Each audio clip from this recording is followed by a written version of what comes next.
The signal arrived before the invasion did. Most signals do. That's the thing humanity never quite learned until it was almost too late. The silence before the storm isn't empty. It's full of data. Every frequency humanity had ever used to say, "We are here," every probe launched into the dark, every television broadcast that bled off in the void, all of it had been catalogued, studied, and eventually answered.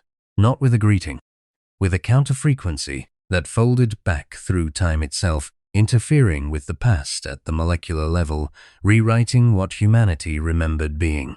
Sergeant Mira Lethbridge-Stewart noticed it first as a headache. She had her mother's jaw and her grandfather's stubbornness, the latter being the more useful inheritance in her line of work. At 34, she'd spent 11 years in the Unified Temporal Monitoring Division, which sounded prestigious until you understood that most of the work was cross-referencing historical anomalies against approved timelines and filing the discrepancies into a database that nobody senior ever actually read. She sat in a monitoring bay 200 meters beneath Whitehall, surrounded by screens that scrolled through sensor feeds from 100 orbital platforms. And she rubbed the bridge of her nose and tried to decide whether the headache was tension or something worse. "Run it again," she said. The technician beside her, OC, late 20s, always smelled faintly of burnt coffee, pulled up the waveform. It was subtle. Not the kind of thing you'd see without knowing what to look for.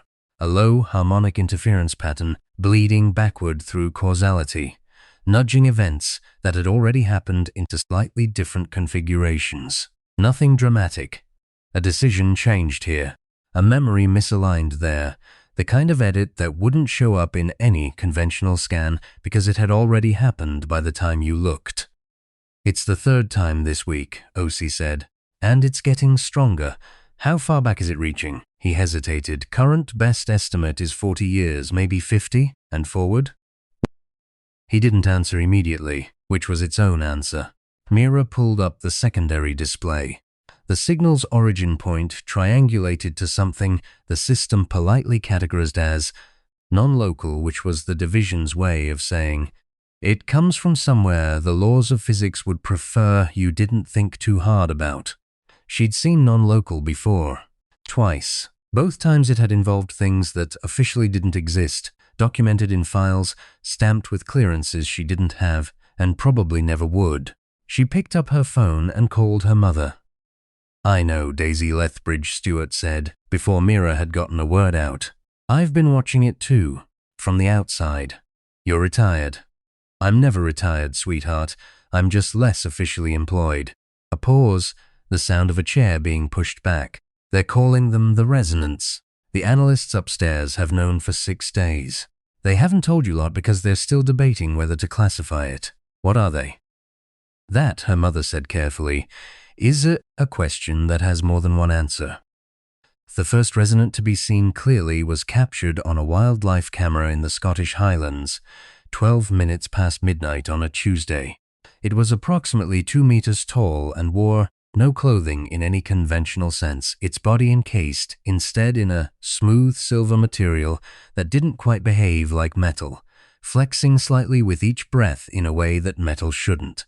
Its face was visible, just a human face, or something very close to one, locked behind a visor of the same silver material, and around the edges of that face the flesh was not quite right. It faded into the armor rather than being separate from it. The eyes, when they caught the camera's infrared emitter, reflected light strangely, the pupils too wide, fixed on something far away. It stood in the heather for 47 seconds, and then it was simply gone. The footage was classified within the hour. 4 days later, there were 16 confirmed sightings across Europe and North America. A week after that, a resonant walked directly into a petrol station in rural Ohio, stood at the counter, and in a voice that sounded like a recording of a voice rather than a voice itself, said, "This infrastructure will be preserved. Efficiency requires it." The attendant, a 63-year-old man named Carl, who had survived a heart attack and 2 divorces and was not easily rattled, said, "You going to buy something or not?" The resonant appeared to process this. Then it left. That exchange somehow became the first news report most people saw. Carl's quote, "You going to buy something or not?" was translated into 47 languages and went viral across every platform that still existed, and it became, in a strange and stubborn way, the tone that humanity set for everything that came after. Not defiance exactly. More like, "We see you, and we are not done being ourselves." Mira was in Edinburgh when she met the Echo. She'd been sent to investigate a localized temporal distortion centered on a Georgian terrace near the university. The kind of location that the division's database flagged as having historical sensitivity, which was bureaucratic language for "something happened here that we're not sure we understand." The address had appeared in the resonant signal pattern twice in the last 48 hours, which was either coincidence or wasn't. She found the woman sitting on the front steps. The woman was perhaps 40, though it was difficult to say with any confidence. Age seemed to have settled on her features unevenly, like light through different densities of glass. She had close-cropped dark hair and wore a jacket that looked like it had been through weather that had no name. She was staring at a small device in her palm that looked something like a compass and behaved nothing like one. "You're not from the division?" the woman said, without looking up. "I am, actually. You're from it. You're not of it. There's a difference." Now she looked up, and her eyes were sharp and brown, and very, very tired in the way that people are tired when they have been carrying something heavy for a very long time. "You're a Lethbridge steward." Mira stopped. "My name badge doesn't say that. It doesn't need to." The woman smiled briefly, and it was a good smile, genuine, a little crooked. "I've worked with your family before, several of them, several times." She stood, tucking the device into her pocket. "My name is, well, it's complicated. Call me Imprint. That's not a name, it's what I am." She tilted her head. "I'm a functional echo of someone who doesn't exist yet. A copy that became complete enough to act dependently, sent back through the signal to warn you or to help you. The terminology is still being worked out." She glanced up at the Georgian terrace. "The resonants aren't an invasion force in the conventional sense. They're not here to conquer you. They're here to process you."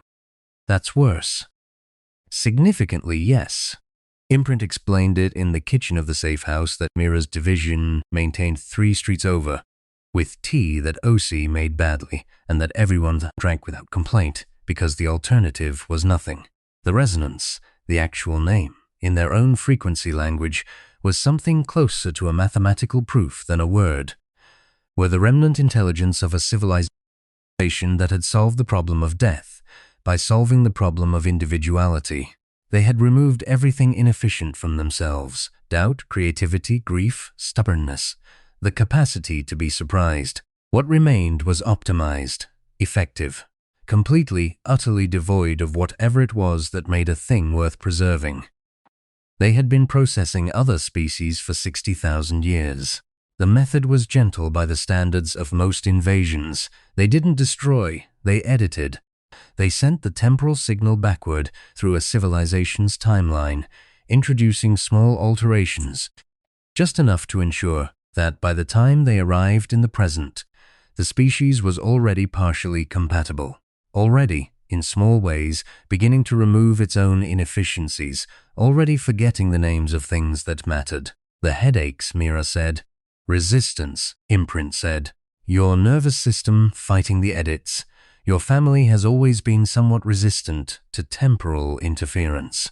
Your grandfather, especially, there was something about him that causality itself seemed to prefer to leave intact." She wrapped her hands around her mug. "But resistance isn't enough. They've processed civilizations with stronger natural resistance than humanity. What they can't process is something they can't predict."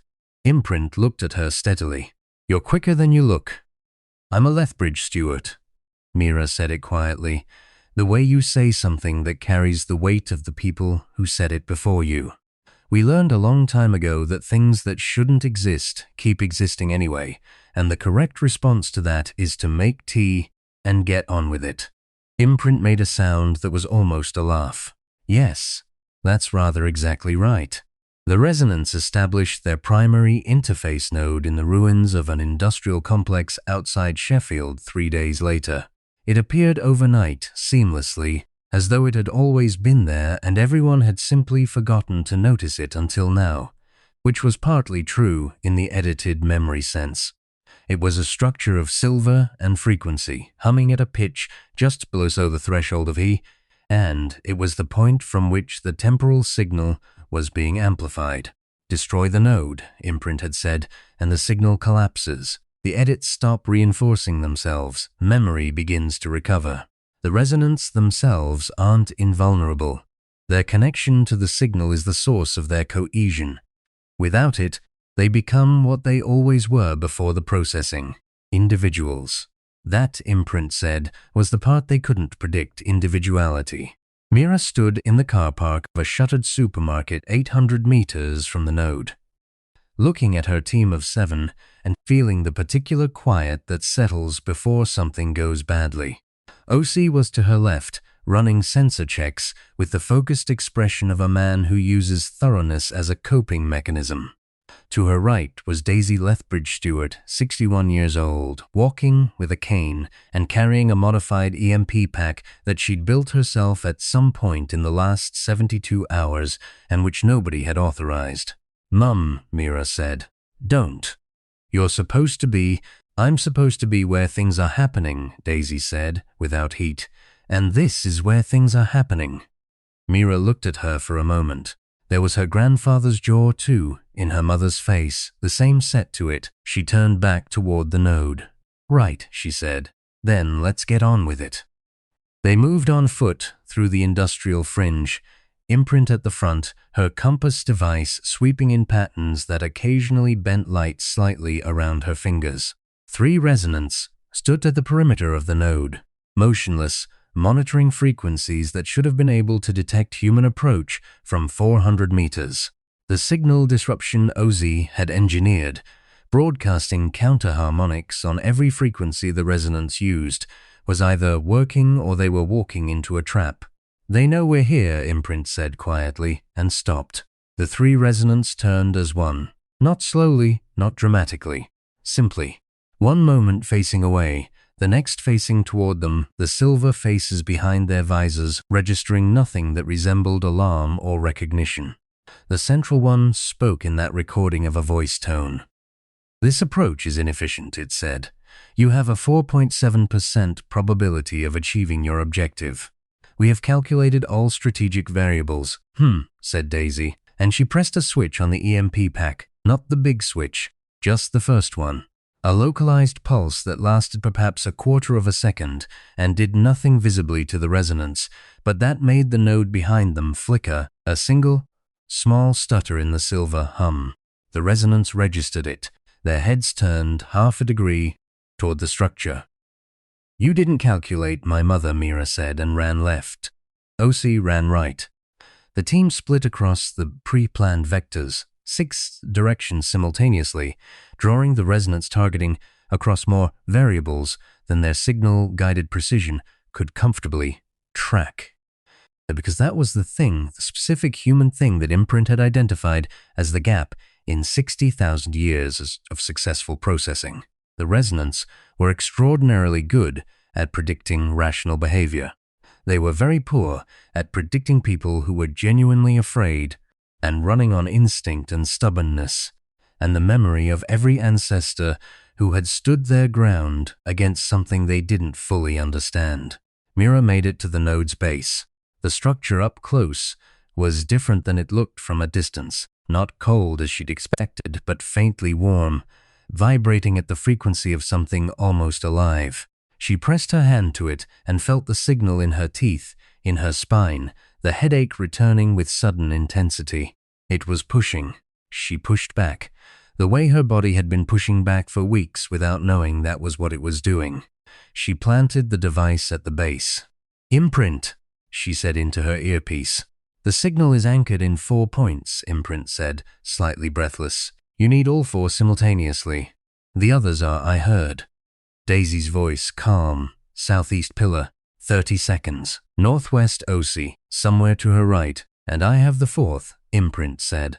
There was something in her voice, a peculiar quiet, the kind that comes when someone has understood something they've been carrying for a long time.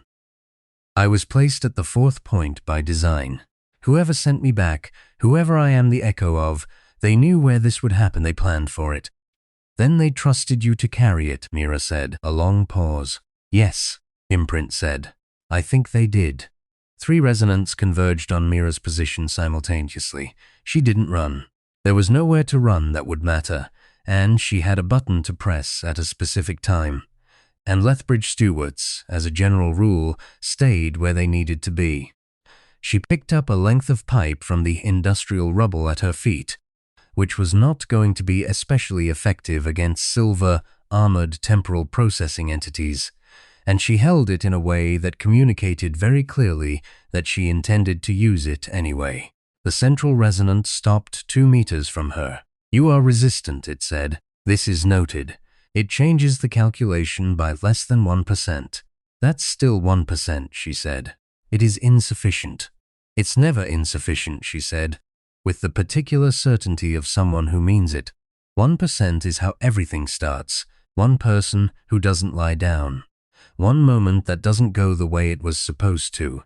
You've processed 60,000 years of civilizations and you still haven't worked out that the math stops working when the variable is someone who just won't stop. The resonant was quiet. Processing, perhaps, or something else, something that looked, in the way its silver-encased face tilted slightly, almost like uncertainty. 30 seconds, Daisy's voice said. Ready, said OC.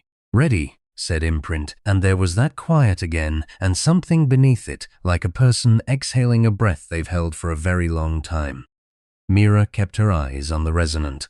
It said, your persistence is not logical. No, she agreed, it's human. She pressed the button. The 4 pulses fired simultaneously, each targeting a different anchor point in the node's temporal structure, and the effect was not the dramatic explosion that Mira had half expected and half hoped for. It was quieter than that. The node simply stopped. The silver hum fell silent so abruptly that the absence of it was almost painful, the ears scrambling to fill the gap with something. The light shifted, not dramatically, just the particular shift that happens when something that was subtly wrong has been corrected, when the world stops bending slightly in a direction it wasn't designed to bend and settles back to level. The 3 resonants before her stood motionless for several seconds. Then the central one lifted its hands, slowly, carefully, and touched the edges of its visor. The sound it made was not mechanical. It was the sound of something confused. And underneath the confusion, barely audible, barely there at all, something that might have been the first uncertain syllable of a question. It looked at Mira, actually looked, in a way that was different from the sensor-guided attention of before, unfocused, seeking, the pupils adjusting to depth rather than tracking threats. It began and stopped. The word seemed to surprise it. Yeah, Mira said quietly. Take your time. The recovery took months. That was the word the analysts insisted on. Recovery, because reversal implied to clean and undo, and what actually happened was closer to a slow unclenching. The temporal edits didn't simply vanish when the node fell. They faded, the way a bruise fades unevenly and with occasional aches, as memory reasserted itself through the interference patterns, and people began, gradually, to remember things they hadn't known they'd forgotten. There were 412 resonants recovered from the Sheffield site and the smaller secondary nodes that fell with it. Most of them were in that first stage of confused individuality when the teams arrived, standing still, looking at their hands, making sounds that weren't quite language yet. The UTMD had protocols for anomalous entities, though most of those protocols had been written with something rather more hostile in mind, and several of the recovery teams found that the most effective approach was simply to sit nearby and wait in the way you'd sit with someone who was finding their way back from somewhere very far away. Daisy Lethbridge Stewart sat with the central resonant for 6 hours on the first day. She didn't say much. She brought tea. There was always tea in the division, and she set a cup near the silver figure and waited. At some point in the late afternoon, the resonant reached out and picked up the cup and held it for a long time without drinking, and Daisy said nothing at all, just sat there with her own cup and looked at the clouds. Eventually, the resonant said, in a voice that was beginning to sound less like a recording and more like a voice, "We did not know we had lost something." "Most people don't," Daisy said, "until they find it." Imprint disappeared the morning after the node fell. Mira found only the compass device, left on the safe house kitchen table, with a note written in handwriting that looked unfamiliar and slightly familiar simultaneously. The way a face in a dream resembles someone you know without quite being them. "You asked me once who I was an echo of. The answer is someone who hasn't had to exist yet because you managed. I was the contingency, you were the point. That was always the arrangement, even if nobody told you. The signal is closed, the edits will fade. Trust your memory, the real one, underneath. It knows what matters, thank you for not lying down. Mira, read it twice." She folded it and put it in her jacket pocket and stood in the kitchen for a moment, listening to the absence of the hum that had been in her teeth for weeks. Then she put the kettle on. 6 months later, the first of the former resonants, the central one, who had been given the name Arden because it was the first word it had said unprompted one morning in the recovery facility looking out a window at rain, gave a deposition to the oversight committee. It sat very still in the chair across from 3 civil servants who were trying extremely hard to look comfortable, and it described, in careful and increasingly fluid language, what 60,000 years of successful processing looked like from the inside.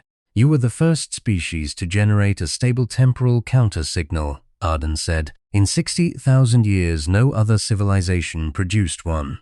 The signal was considered absolute. The mathematics were settled." "What changed?"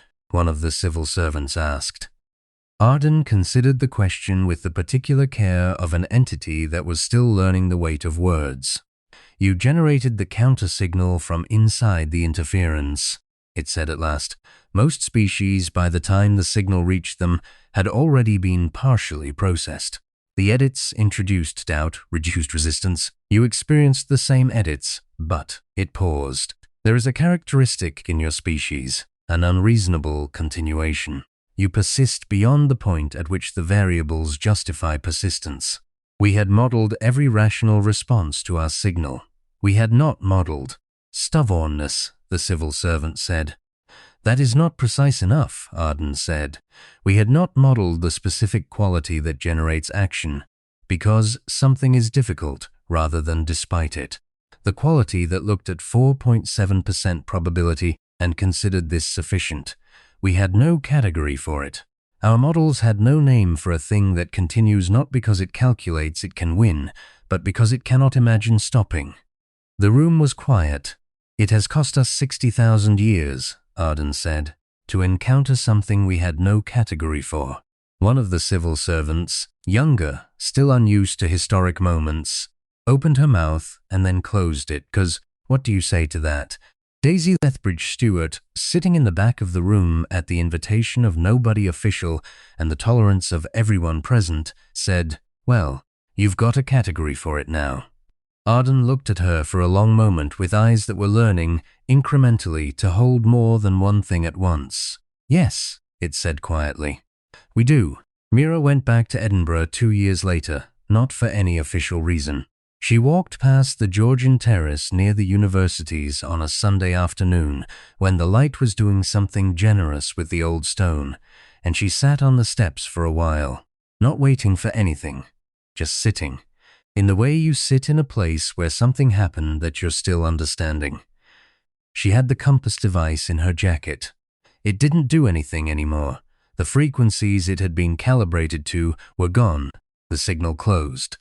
But she carried it out of something that wasn't quite superstition and wasn't quite sentiment and landed somewhere between the two. The weight of it felt like a conversation she hadn't finished. The city moved around her. Pigeons argued over something near a bin. A child ran past, making the kind of sound children make when they are simply running for the pleasure of it. Somewhere 2 streets over a car alarm went off briefly and stopped. She thought about imprint and the question she'd never actually asked and the answer that had been left on a kitchen table in handwriting that looked like her own. She thought about a woman who was made of someone else's future sitting on these steps with a device that read the shape of time and what it must have cost to do that.